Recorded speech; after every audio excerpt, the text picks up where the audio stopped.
said, and this campground and this tent that we're under is anointed. I have a huge heart for this place because I actually got saved on this ground that we're under right now. I got saved here about, I think it was 4, almost going on 5 years ago now. And I remember that time was a very dark time in my life. I was going through a lot of different things. From the time I was very young, I felt very misunderstood. I remember feeling very different than my peers, and it just led to a lot of depression. And not only that, there was a lot of stuff going on in our household. And my dad had an accident and was recently made a chronic pain sufferer. And so I just kind of grew up under this heavy depression. And I remember, as long as I can remember, I was just depressed. And it only got worse as I aged. And so it got to the point where I was so depressed, I was suicidal, and I was, I was stealing my dad's morphine pills and stockpiling them. I would, take cords and stuff, just get things ready, because I would say to myself, you're such a coward, you can't do it. But I was hoping that one day I would just have the thought and I would just go and do it very quickly. I was, crazy, throwing myself out of moving cars, or trying to on the highway, trying to throw myself downstairs. Like, I was in trouble, guys. I was on the edge of death, and not only death, but hell. Like, it was crunch time.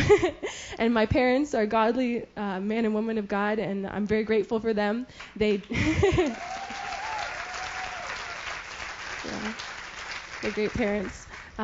They had the wisdom to say, you know what, you were coming out to this campground, we found this place, and you have no say in the matter. You better put clothes on, or we're taking you in your PJs, but you're coming out. And so they dragged me here, and I remember coming onto the property, and I had my school book. I was like, I'm not talking to anyone. I'm not going to smile at anyone. I'm going to be mean.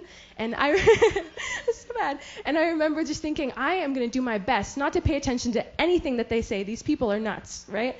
And so I remember I was sitting in these rows right over here with my dad, and that morning it was Pastor Victoria that was speaking, and this is a mighty woman of God sitting here, okay? Yeah. A prayer warrior, a faster, and I know she had been fasting for that meeting. And God really used her, because I was sitting there again trying not to pay attention, not listening to the words she was speaking, but certain words coming out of her mouth, they had power. And I remember feeling like they were actually making physical impact with me, and I could feel things coming off of me. And it was like scales being taken off my eyes, and I felt like I was waking up from this coma, and I was thinking clearly for the first time in years. And I remember turning to my dad. I had tears just streaming down my eyes and just saying, Dad, Jesus just saved my life. Jesus just saved me. And from that moment, I was miraculously set free. I got delivered. Nobody laid hands on me. Nobody prayed for me. But just the Holy Spirit was just ushered into this place. And I have never been the same. I've been through the Bible school now. My life is transformed. I've never struggled with depression again. And so I just want to honor this woman of God and this ministry and this tent that we're under. The Lord does amazing things here. I'm fruit of it. So yeah, come expecting, because God has something amazing for us tonight. Glory to God.